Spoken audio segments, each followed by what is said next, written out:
Welcome to the Everyday Warriors podcast, the perfect space to speak my truth and dive into deep conversations with others. This podcast is about celebrating everyday warriors, the people who face life's challenges head on, breaking through obstacles to build resilience, strength, and courage. Join me, your host, Trudy Marie, as I sit down with inspiring individuals who have fought their own battles and emerged stronger, sharing raw, real, and authentic stories in a safe space, allowing you to explore, question, and find your own path to new possibilities. Let us all embrace the warrior within and realize that while no one is walking in your shoes, others are on this same path, journeying through life together. Please note that the following podcast may contain discussions or topics that could be triggering or distressing for some listeners. I aim to provide informative and supportive content, but understand that certain things may evoke strong emotions or memories. If you find yourself feeling overwhelmed or in need of support while listening, I encourage you to pause the podcast and take a break. Remember that it is okay to prioritize your well-being and seek assistance from trained professionals. There is no shame in this. In fact, it is the first brave step to healing. If you require immediate support, please consider reaching out to Lifeline on 13 11 14 or a crisis intervention service in your area. Thank you for listening, and please take care of yourself as you engage with the content of this podcast. Love the Everyday Warriors podcast?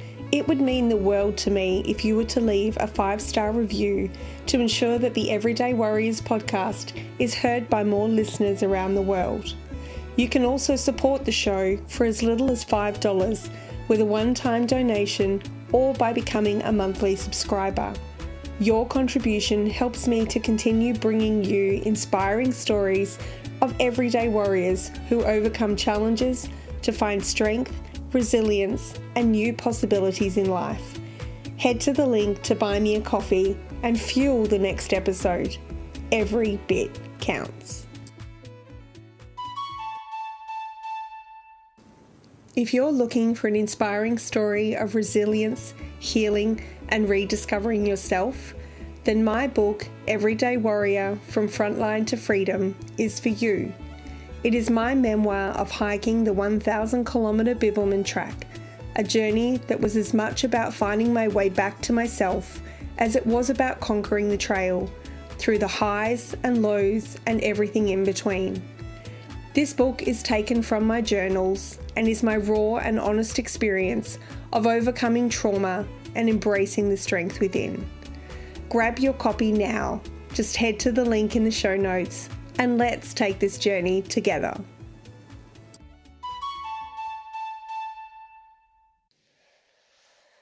Welcome to another episode of the Everyday Warriors podcast. And today my guest is coming to me all the way from the United States, Florida actually. He is 12 hours behind, which is a little bit weird when I do these things. But we met last year, I think it was, when we connected via his podcast, and I'm now reciprocating the offer of having him because he has an amazing story that I want to share. So welcome, Matt. Well, thank you for letting me be a part of your journey. It was also pretty awesome to have you a part of mine and tell your story in your way on my show, which is it's a journey that I never really knew I needed. And so I just love having the ability now to talk to people across the world because we have these remote recording opportunities here. So thank you for inviting me.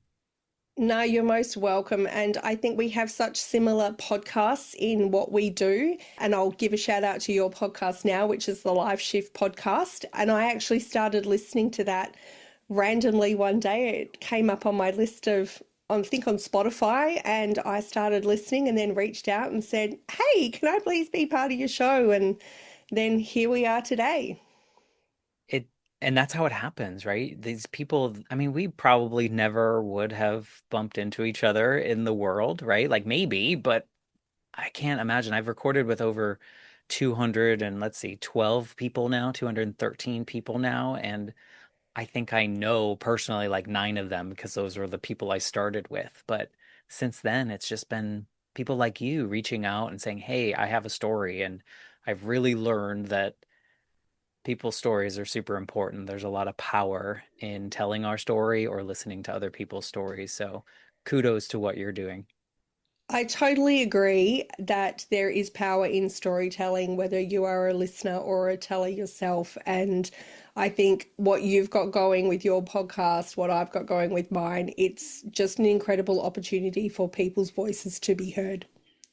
Yeah, there's so many of us that have these stories in our lives in which maybe when we were living those stories, we weren't telling anyone and we felt like, am I the only person going through this? Maybe logically we knew we weren't, but at the same time, it really feels isolating. And so just by telling our stories, I think we give ourselves power.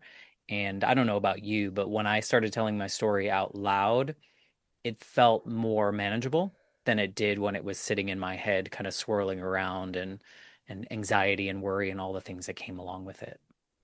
I totally agree because that's the reason I started my podcast was to give myself a voice back, which I lost through my ordeal. And this was my way of recuperating that. And then along the way, I thought, well, if I can give myself a voice, I can give others a voice too. Which brings me to your story. And I know today is a very significant day as part of that story. Yeah. It's the 36th anniversary of my life shift moment and really the reason the show exists. If this moment in my life didn't happen, I don't think we would be talking right now. I don't think I would have had the opportunity to talk to people. So 36 years ago today on September 1st, when we're recording, just so everyone knows what date it is, 1989, my mother was on a trip with her boyfriend, and my parents were divorced. We lived about 1,000 miles apart. I lived with my mom full time. And that summer, I was visiting my father probably for an extended period of time. I don't know for sure, but it felt like maybe I was going to be there for a couple months over the summertime. And my mom was going to do her own thing, like with her boyfriend, and they were going to travel in a motorcycle motorcade. These are upright motorcycles. They're not like the super fast ones. They're people going across the country. And so on this particular trip, she was going for the second time from Massachusetts to Colorado. And one day I got pulled out of after school care, brought to my dad's office, and my dad had to sit me down and tell me that my mom had died in a motorcycle accident. And that life shift moment is really hard to remember, but also I can remember like the feeling of all of a sudden everything that I knew about my daily life and my safety and my security and all those things was now pulled away from me. So now everything that in those safe spaces I dreamed about for the future, I realized was just like no longer possible. And it was like the start of a really long and messy, decades long grief journey that I don't regret, but also, holy crap, that was a lot. How old were you at the time, Matt? I was 8. So it was something where, when you're 8 years old, you don't have the awareness of how short life can be. And I say that now with reflection and being able to look back of how I wasn't intentionally securing memories in my brain, if you will. Whereas an adult, I make note now to be like, oh, I should remember this particular moment because it was so impactful. And so at 8, I was just living life, being a little, an 8-year old, whatever an 8-year old does in second grade, and living with my mom full time and probably being a jerk a lot of the times because, that's what kids do. And I wasn't really honoring all the things that maybe if I could go back and do it differently, I would. But it really felt like life was kind of the life as I knew it was over at that moment in time, as much as an 8-year old can understand that. Yeah, and I also put into perspective too the fact that you would have hugged your mum to say goodbye as you went to your dad's. with the 8 year old expectation that I'll see you soon, mum, because that's what you do. I can relate to that from my own children because I'm also divorced from my children's dad, and I used to send them on a plane to go and visit their dad. And the expectation would be that they would come home, and their expectation is that they would come home to me. So I'm just looking to it, an 8 year old with this realization that not only are you hearing this news, but you're not going home to what you knew home was. Yeah. Yeah, and this one was weird because I distinctly remember before I left for my trip, before my mom left for her trip, I threw like a tantrum. And I threw a tantrum and told her that I didn't want to go and I didn't want her to go. I don't know why. I was probably just being an 8-year old. But at the same time, I remember that being like me begging her not to go and me not leaving. Whereas in the past, I don't think I would do that. So that was a weird moment in which maybe I had some kind of inkling of some sort, but at the same time, it's an 8-year-old kind of throwing a temper tantrum, which is just par for the course. So yeah, it was a weird situation. It was something that like you don't really plan for and you can't really plan for it. And to add a little salt to the wound, my mom and my mom's family weren't that close. They were close, but not that great of relationships. And my mom had a twin brother and she had a mother. Her father died when she was about 18. And so for the funeral or the wake or all the services that we went back for, my dad and I went through the house that I lived in with my mom and we kind of tagged all the things that I wanted to bring with me because I needed to bring stuff so that I could have my space in a new space. And what happens is we tagged everything, and then we were going to have movers move everything down. We went back to Georgia and did, started school and everything, and those were going to come a couple weeks later. Well, when we got back, we got a call from one of my dad's friends saying, "Hey, her family is selling everything right now in a yard sale."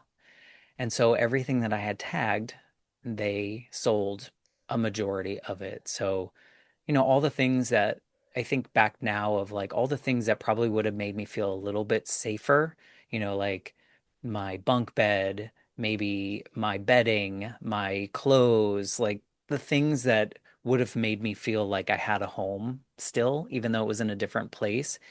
And so I really didn't have most of that stuff. And so that really created another sense of like, I don't have a home anymore. I don't even have the stuff that I used to have. Yeah, and I think that's hard for any of us when we're moving house. Like I'm about to move house again. But when you're moving and you go to somewhere that you've got your familiar things around you, you do have that sense of security and safety net and familiarity that just, okay, this part's normal. I can now Yeah. deal with everything else. But you literally had to start over as an 8 year old completely foreign. Yeah, I left my family behind. I left my school behind. I left my friends behind. I left my Boston accent behind. Like I feel like these are little things and they sound really little on paper, but when you're 8, they're so big because that's like your whole world and you're walking into a space as the kid with a dead parent, right? So you're coming into school late. All the kids now, this is moving into third grade here. So this is when kids are bullies and they use those things against you. And it's just everything was so different. Fortunately, I had the best teacher in third grade who was so protective and supportive and really helped us out in that really challenging year. But it was a really challenging year, but then it just grew for 20 years of like not great processing of grief because nobody knew how to do it. It was late 80s, early 90s. Nobody was talking about grief. Nobody was talking about anything that had feelings involved, right? Unless it was happy. So little Matt saw that everyone around me was like, Matt needs to be happy, so let's make him happy. Let's buy him things, take him places. But a little kid, you absorb that, oh, people need to see that I'm okay. And so I took on this like perfectionist tendencies because I figured if I showed everyone I was okay and perfect, no one else would leave. because a parent dying is a parent leaving, right? For that tiny brain. Interesting that you bring that up because early childhood is one of those first stages of your life that you do cement an incident that you then attached certain ways of being to.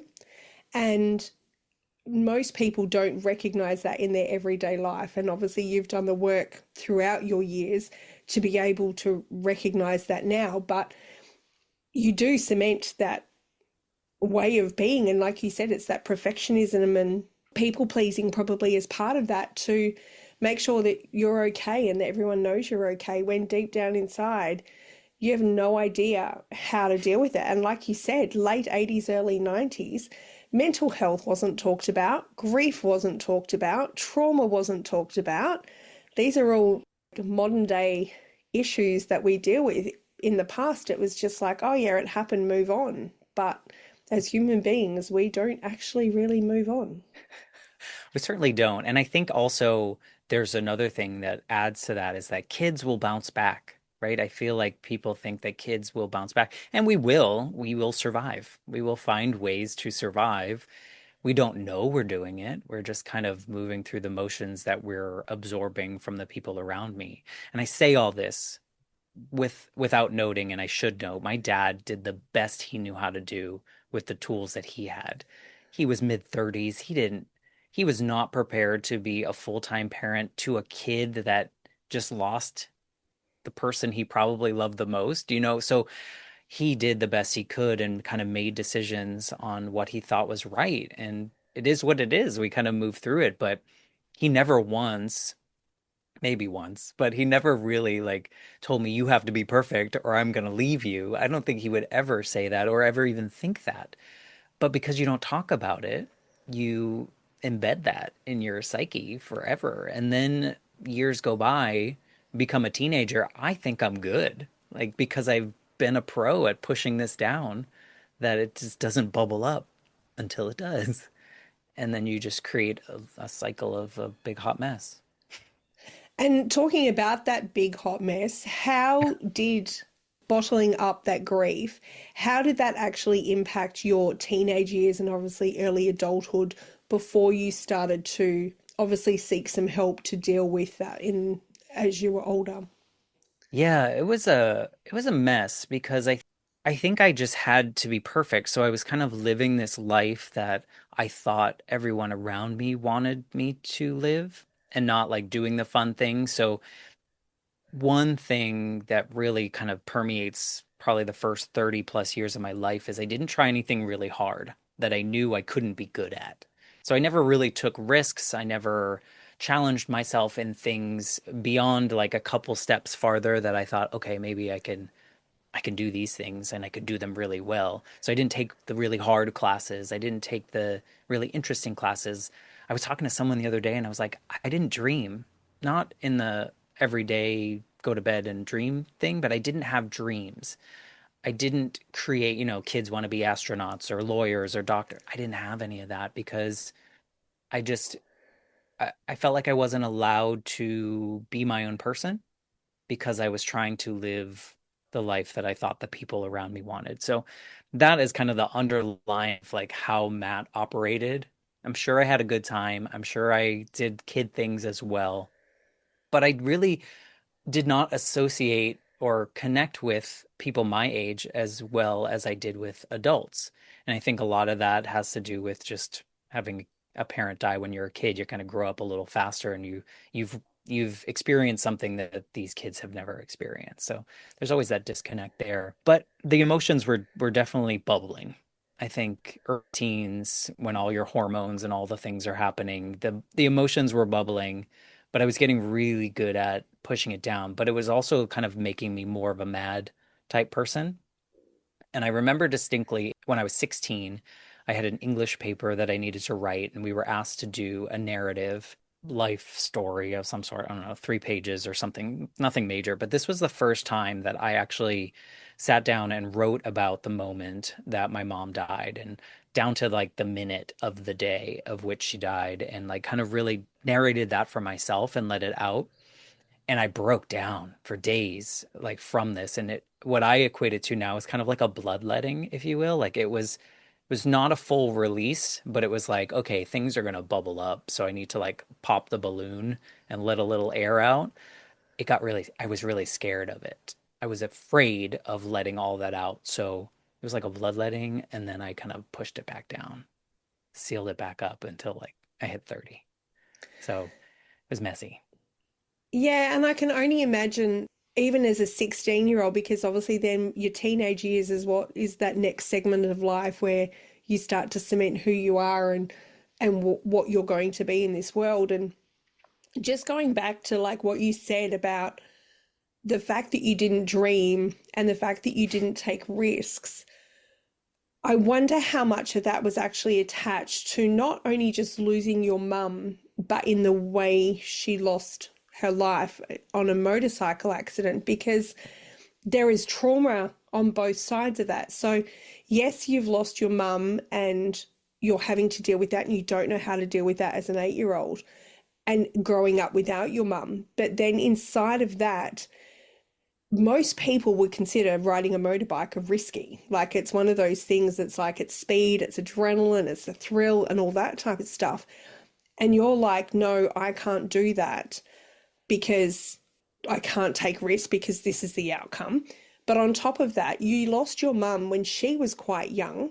I'm guessing late 20s, early 30s, that you don't want to dream because she could no longer dream and she couldn't plan a future. So you're like, it's almost pointless to dream as well. So I'm wondering, like, can you relate to that? For sure, that last part is I didn't really picture my life after 32. She died when she was 32, and like I just never planned for a life after that. Not that I was hoping it would end then. It just seemed like, okay, well, hers ended at 32, even though I was watching my grandparents get older, I was watching my dad get older. But for me, really internalizing the fact that, like, oh, I could go at any moment. I remember this is really sad, but this is probably very common for people that have experienced something like myself. But when I was like 9, I remember that I used to watch Unsolved Mysteries, like the original from back in the day. And it's probably not the greatest thing for a 9-year-old to watch, but I would watch it late at night and then I would go to bed. And I lived at the time in an apartment on the first floor, and my bedroom window kind of faced the parking lot. And I would think, because Unsolved Mysteries, they're unsolved. So there's people out, and it would always be like, someone loose in Atlanta. And I'm like, oh, great.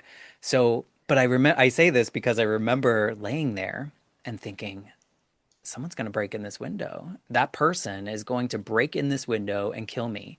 And the way that I fell asleep was to tell myself, well, you're going to die at some point. So if it's tonight, it's tonight.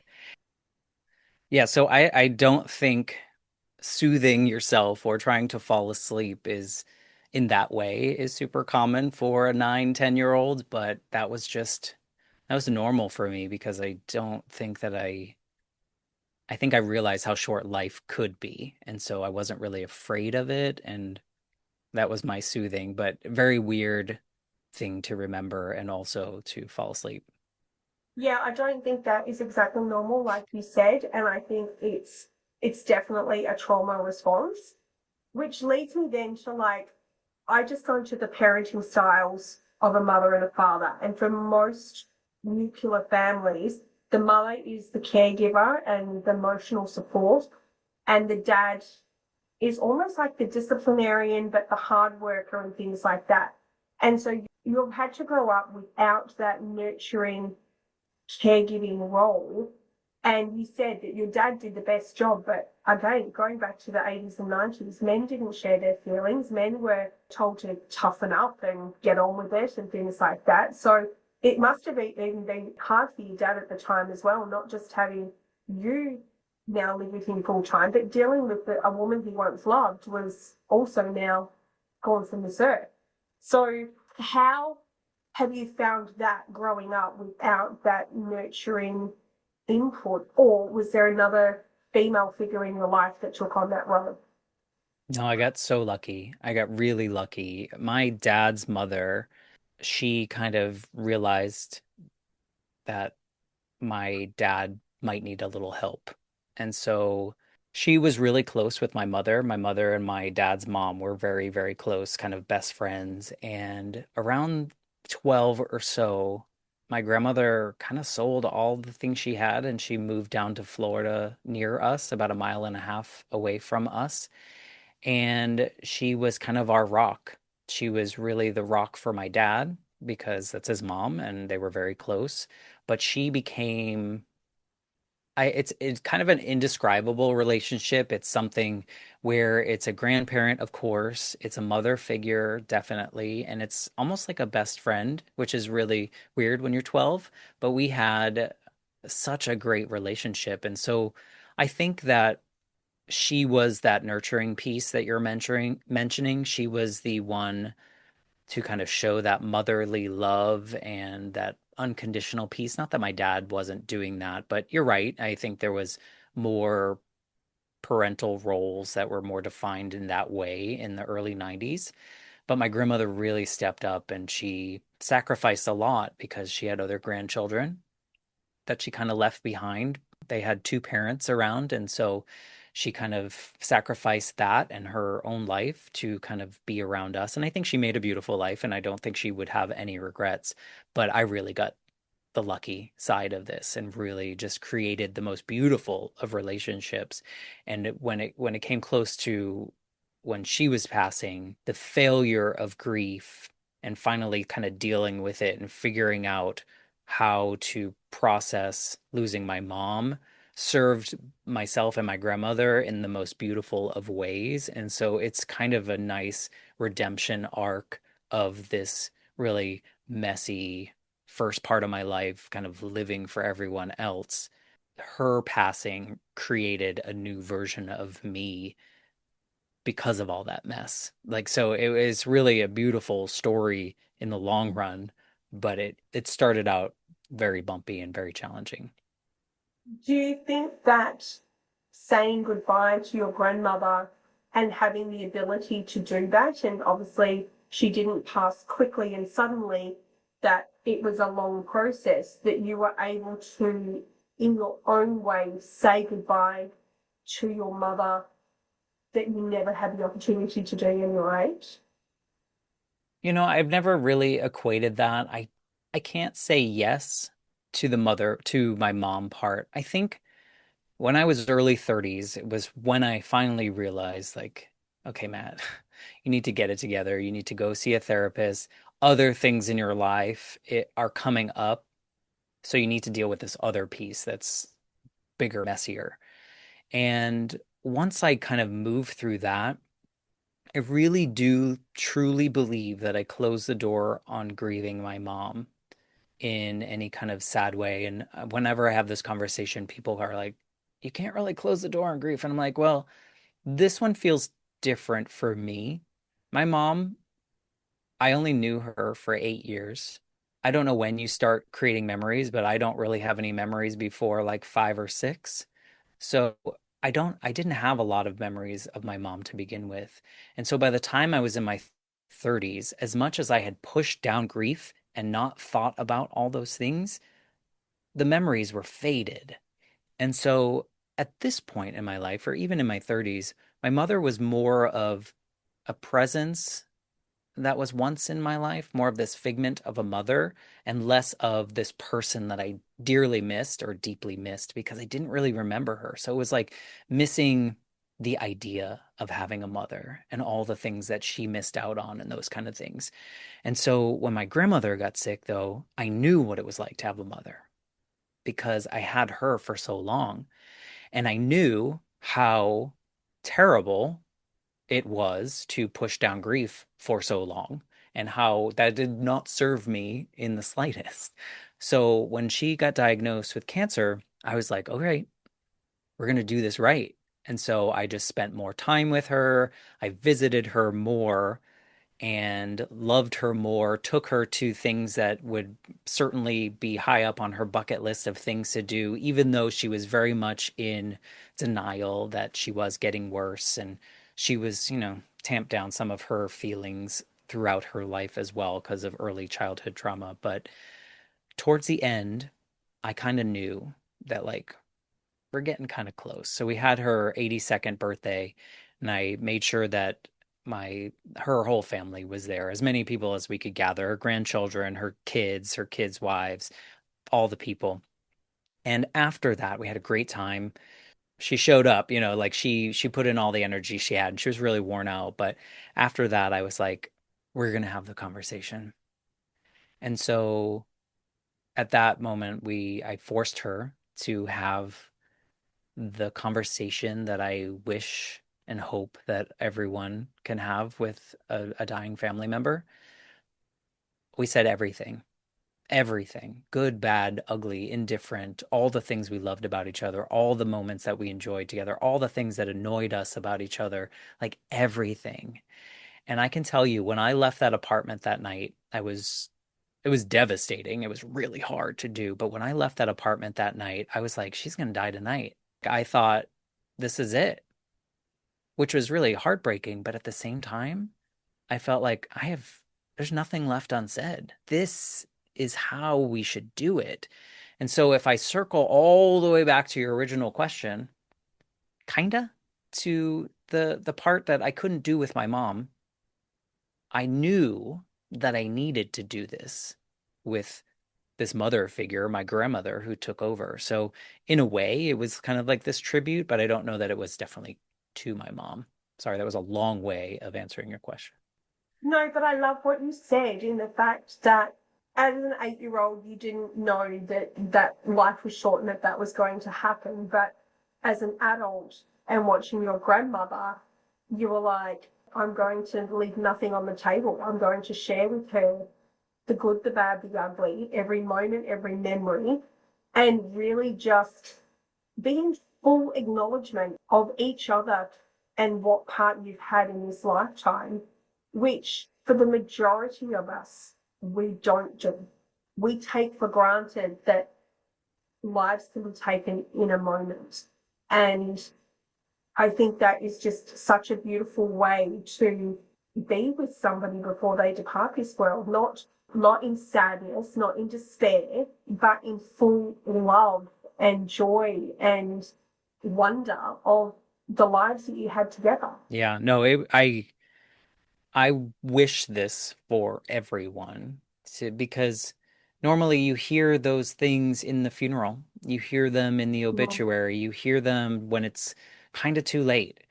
And it was so important for me. And I realize how hard it is. It's not easy because you're kind of acknowledging that this is it, right? Like you're acknowledging that this is the end, so we need to say everything. And fortunately for us, it wasn't the end. We had a few more months, which I spent the last 96 hours of her life by her side. I did not leave her hospice room.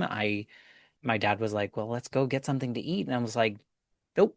I'm here till the end because it's that important to me." And that last day I was so tired of just waiting and watching, and I fell asleep on the couch, and it was like 3 hour nap, like a really long nap. And my dad thankfully woke me up and he's like, "I think it's time."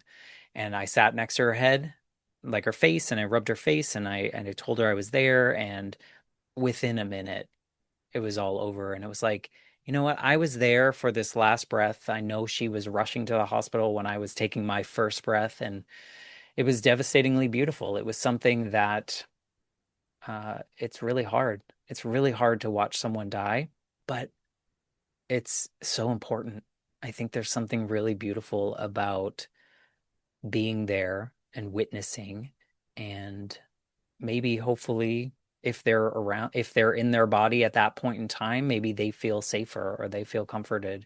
So I look at my grandmother's passing and the time leading up to that as such a blessing for me. Not the fact that she died, but and not the way that she died, because I think we would all choose to just go to sleep one night and not wake up. But I was so thankful that I had such a crappy grief journey with my mom, because it gave me this gift with my grandmother that is irreplaceable.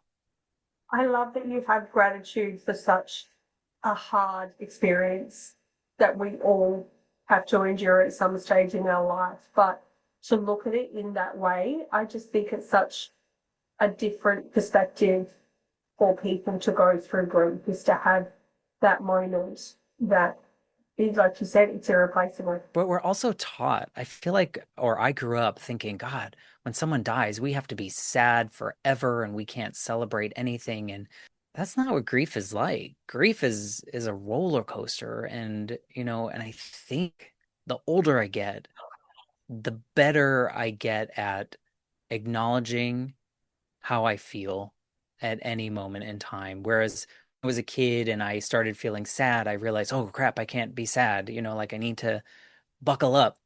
And now when I go through moments, I'm like, I'm sad. And I'm not going to always be sad, so I'm going to move through these moments. And I think about people like my grandmother dying. It was sad. It was heartbreaking. It was devastating. But did we do it right? I think so. I just feel really proud of myself because I was able to do the hard thing that I think a lot of people shy away from. Yeah, and I love that you were able to do that. And you're so right in that grief is a roller coaster. And there is this societal expectation. I mean, you have to go back into history and look at the number of days people used to wear black for because you had to be in a period of mourning and you couldn't celebrate and you couldn't do anything joyful or happy. And I think people go through that even to this day, is that this expectation that you just have to continually be sad or angry or in despair. But it goes back to the circle of life. The only thing we are guaranteed in this world is that one day we will leave this world. Everything that happens in that dash between the dates is entirely what we make of it. And we can choose to stay in that low vibration and negative energy of misery and suffering and despair, or we can go out and live big, bold, beautiful lives where we bring joy to as many people as we can. And I think you've gone on to do that. I think the Life Shift podcast has become such a blessing in itself that this is your way of giving back to the world, because most of the stories that you bring to life are those where people have been through the mess, the chaos. I agree. I agree that grief is really hard, and I think that we're taught certain things that we should do it a certain way. I've learned you and I will grieve differently, and the next person will grieve differently, and there's no rule that works for everything. And there's also what I've learned recently is that there's not one way that one person grieves. So I think of the journey grieving my mom, terrible, didn't do it right, thought I figured it out, right? I figured it out for my grandmother. Like I knew what to do. When she died, I took some time off work. I just lived the mat life and I did whatever I needed to do and honored myself in all sorts of ways of however I was feeling, bad days, good days. Felt like a very short grief window. It felt like I was like, felt pretty good after like a month or two in which I was not actively grieving. Then we fast forward to last year.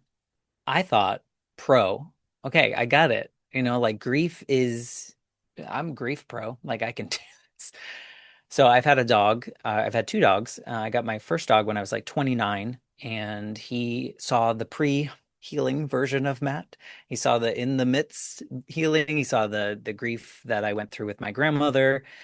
And here we are, 2024 last year, and my older dog Mikey starts to show signs of wear and tear and starts shaking and losing his hearing and all sorts of things that are happening.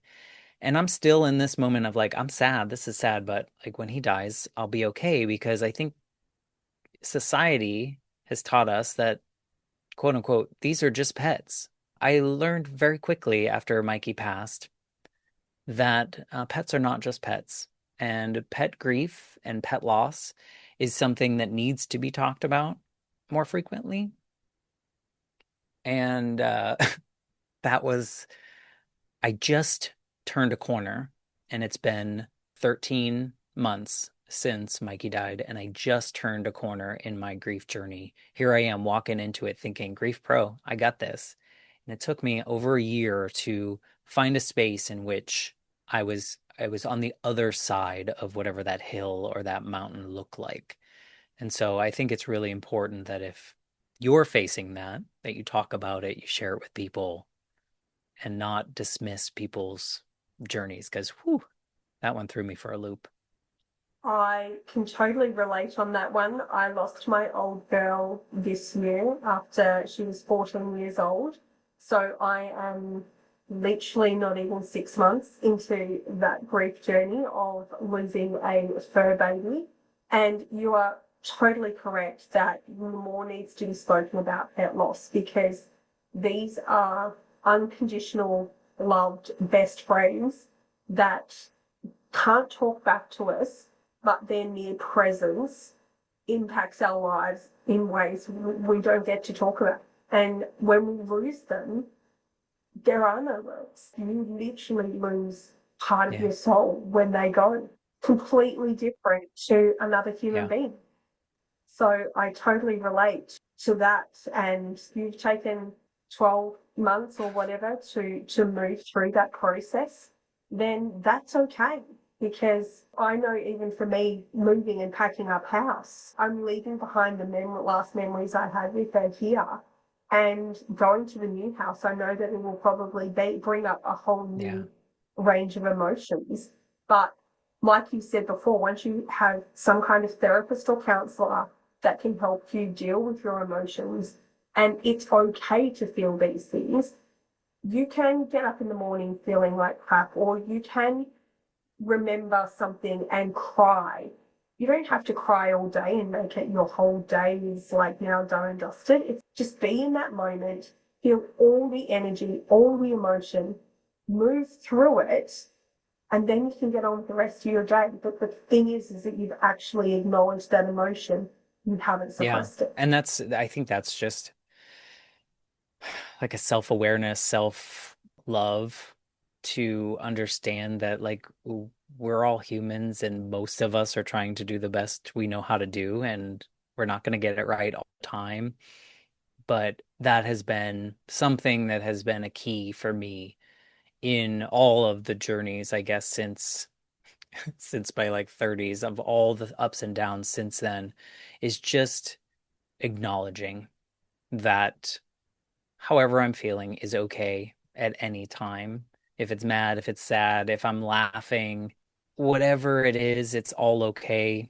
And I can't, there's enough shame on other things that I feel like I don't carry around shame on my emotions about these things anymore. Whereas I did growing up, I was very much conditioned that, boys don't cry and you can't be sad. You can just be happy or mad because you're a boy, and these are the rules that you have. Not to say that anyone told me that specifically, but that was society's rule for all of us. And so now I'm just like, today sucks.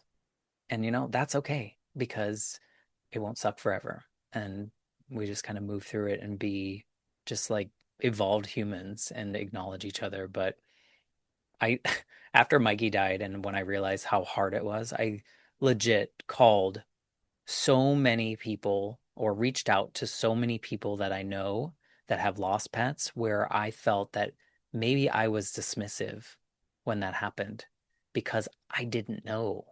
Like you said, it was like a piece of your soul. Like it was like losing your shadow because they were by your side and they seen you at your ugliest. Like they've seen you when you are disgusting and you smell and like most humans don't get that pleasure of seeing you in all the moments, right? And so it is like losing a piece of you, and I think more people maybe are talking about it now, but not as much as they are talking about losing other people, which is hard in its own ways as well. I totally agree. And I think you're right. More needs to be said on that particular front, because they are by your side through thick and thin, like a little shadow. And I remember before I lost my girl that I actually rang a pet whisperer because I wanted to know what was going on with her. And the pet whisperer said to me that she's waiting to go, but she's waiting for me to be okay to let her go. And I was like, oh, no, I have to make that really hard decision when it comes to it.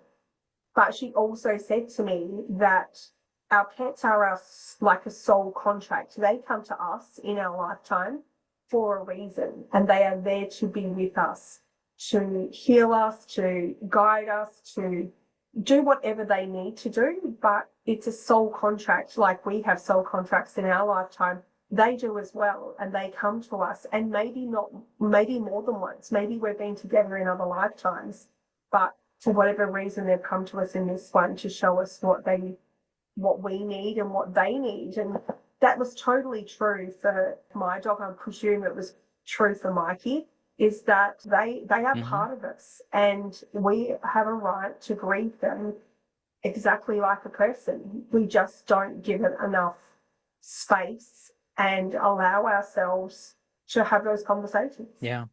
And I mean, also having to make that decision is not something we're also trained for, right? Like I feel like in my instances, I didn't, losing my mom and losing my grandmother, I didn't have to make that decision. I don't know, so that adds another layer of like, holy hell, like, is it too soon? Is it too late? What is it? Is it the right thing to do? It's really complicated beyond just the fact of losing that being, but also now you have to make these hard decisions that you will then wonder, maybe, if you're like me, if you're an overthinker, you will wonder if it's the right time. Did you do the right thing? Did what all the what ifs, right, that come with it. And so I think again, it comes down to like knowing yourself enough and giving yourself enough grace to move through these moments in that way too, because that's just a complexity that most or a lot of people don't have to decide with other people unless it's, a situation in which you have to make that decision, which hopefully it's not a high percentage of people have to do that, but maybe so. I just haven't experienced that yet. No, and it must be like when I think about doing it with a pet, that a human having to do it with another human, like turning off life support. It's such a difficult decision because you are left in that world of what if. Yeah. Is it the right or the wrong decision? You never know, but you have to trust that what you're doing is the right thing in that moment, Yeah. and that's the way it's meant to be.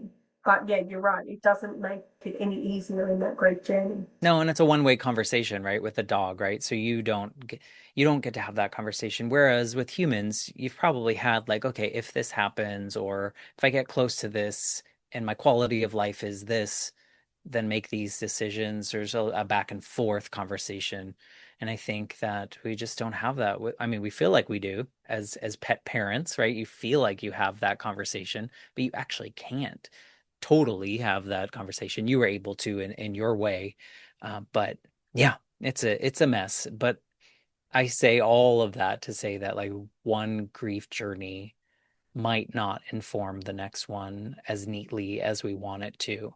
There's not step one, do this, step two, do this, which as humans, we just want like, give me the steps, I will do them, and then I'll be done with this. And it's just not that clean cut for any of the grief that I've gone through, and probably for you too. No, and I think grief in itself, like I know that having just turned 50, and I'm starting to look at my parents and friends of my parents all in that age group, that it's almost not inevitable in that way, but they're going to happen in the next, years, decades, whatever. And you really start to look at your mortality. But the conversation with you today, when your mum passed away at 8, is just proof that it can happen at any age. And even as parents, the parents who lose children, that there is no time or timeline, I should say, for grief. It happens when it happens. And as long as we allow ourselves to move through it, we are compassionate, we are kind, we are respectful to other people on their grief journey. There is no right or wrong way to do it. It is something that is unique to not only the individual, but to the loss of that individual, because it changes, like you said, between what happened with your mum, what happened with your grandmother, what happened with Mikey. You didn't experience the same thing all 3 times. So it is a journey of its own, and it needs to be respected as that. Yeah, it does. It's hard though. I think, we just want answers, and it's at least for me, very type A. Like I just wanted answers. Just tell me the right way to do it and I will be perfect at it, right? Like A plus, Matt, you did a good job. I learned that it's not quite like that. And I've been so fortunate over the last 3.5 years now with my podcast is like I've heard stories that like I can't even imagine experiencing and how people, the human spirit is so like resilient if we give it the space to be, right? I think if we give that forgiveness, that openness, that grace that we were talking about, people have overcome some stuff, right? And I've learned also early on in my journey, I was comparing my experience to other people's. I think it's a natural kind of human thing to do. And I had one person that really set some perspective for me because they're like, that was my worst experience, and you've experienced your worst experience. We've both experienced the worst thing we could ever imagine. And I was like, oh, wow, you're right. And I think that's important to think about too. We're so conditioned to be like, oh, well, losing this is not as bad as losing that. Well, it was probably just as bad for both of us. And so I've learned so much from the people on my show of just their human experience and their ability to move through, move with, move around all the things that they've experienced and not always, but try to make the most beautiful of lives from the circumstances that they've gone through. Because I'm sure it's not easy. I know it's not easy. No, it never is. And just you saying that is, and all the different people and somebody else's worst is not your worst and vice versa. And the name of my podcast, Everyday Warriors, we are all warriors just fighting our way through this lifetime because we have battles that we win, we have battles that we lose, and we just have to keep going one step at a time in a forward direction. And I also say that while we may not be walking in somebody else's shoes, we are all on this path together of life. And we experience similar things, we experience different things, we experience the same things, but no one journey is identical. Even identical twins will experience two different lifetimes. So, yeah, it just comes back to that kindness and compassion for humanity itself. Yeah. No, I've heard wildly different stories, but I think there's a through line. I think there's a very human through line of how we feel in certain moments, how we feel, like the despair we feel, the anguish that we like all, if we start listing all the emotions that are in Inside Out and Inside Out too, like you start listing those, and despite the differences in our journeys, we can relate to each other on those emotional levels and the way that we feel about certain things. I don't know. I will say though, to your point about being a warrior, it's much easier, in my opinion, it's much easier to stay sad, down, depressed. It's so easy to stay in that cycle because it's comfortable. There's something about it. It's really hard to step out. But once you do, it becomes this like snowball effect and you kind of just you keep going and you see that you are resilient and you can move through, but it's really hard to get yourself out of that mud at first. Yeah, and I can't remember who said the quote, but there's the quote about it's not how many times you fall, it's about how many times you get back up. And I think if we can all just remember to continue to get back up and rise above the mess, Or help each other up. yeah, and help each other up, lend a hand where it's needed. Yeah, or just listen, right? I mean, that's what we're trying to do on our podcast. Your podcast, my podcast is like listen to other people's stories. Some of the people that you and I have both talked to have never told their story before they came on a podcast. And you can see at the end when they're done telling their story for the first time, you can see the weight lift. You can feel there's a different sense than when they first started telling it, right? There's so much power in just getting our stories out there. And then you think of, listening to other people's stories and how the most random parts of people's stories are the ones that validate your own. So what I'm saying right now is just everyone should be telling other people their stories and share their stories, even the really hard, messy, not pretty parts of their stories. Because I don't know about you, but those are the parts that I connect with the most, the messy parts, not the mountain peaks and the the summit and all that stuff. That's beautiful. Keep telling those stories, but tell me the other parts too. Yeah, because you realize that you're not alone, I was so alone. that there is somebody else experiencing what you're going through, even though it's not the same, but other people are Yeah. experiencing that mess and chaos just like you are. And I think social media has had a big part to play in the pretty and the beautiful, because everyone has these curated lives of how it is or how it isn't. Yeah. And that's what society's expectations are. But at the end of the day, we all bleed red, we all go through the same or similar emotions. And if we can just be there for each other in the good, the bad, the Yeah. ugly, just like you did with your grandmother, then the world would be a better place. I mean, I feel like to your point about social media, I think people are getting a little better. They're sharing a little bit more. There's a vulnerability that people are sharing, and not to like trauma bond and those kind of things, but I think we're less performative maybe than we were 5 years ago, Mm. which is a good thing in my opinion. Maybe that's the proliferation of podcasts like ours, where people are just being real humans. And I have nothing. I mean, my proudest moment is how I handled my grandmother passing and how I moved through that moment. I have degrees and all these things. I don't care about that. And so those are the things that I celebrate and hope someone can take a little nugget of inspiration to kind of move through, like you said, what we're all going to go through at some point. Well, I'm for one am thankful that, or very grateful for what you have created out of what you have experienced, because I think it is such a magical place to be a storyteller. And I just want to thank you for coming on today and sharing your story. I know you glimpse over it in your podcast, but to actually get a full insight and experience it firsthand, I'm extremely grateful. Well, thank you for creating the space for it, for holding the space for it, for all the people that have been on your show. I think keep doing it. You listen, which is important, and that's all we can ask for, right? From the rest of us is just like be there and listen and help us see ourselves in a better light. So thank you for what you're doing and putting out into the world.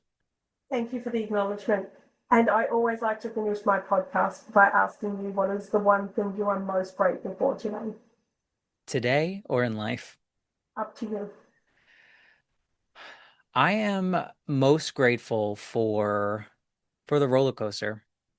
I think the roller coaster of my life, had I not been on that roller coaster, that really long, bumpy roller coaster, I wouldn't be able to do what I do now and talk to these people and share moments with all these people. So it's all brought me here. So I'm really grateful for the ups and the downs, because they've really made this version 2025, Matt. Thank you for tuning in to the Everyday Warriors podcast. If you have an idea for a future episode or a story you'd like to share yourself, then please reach out and message me, as I am always up for real, raw, and authentic conversations with other everyday warriors. Also, be sure to subscribe so that you can download all the latest episodes as they are published, and spread the word to your family and friends and colleagues so they can listen in too. If you're sharing on social media, please be sure to tag me so that I can personally acknowledge you. I'm always open to comment about how these episodes have resonated with you, the listener. And remember, lead with love as you live this one wild and precious life.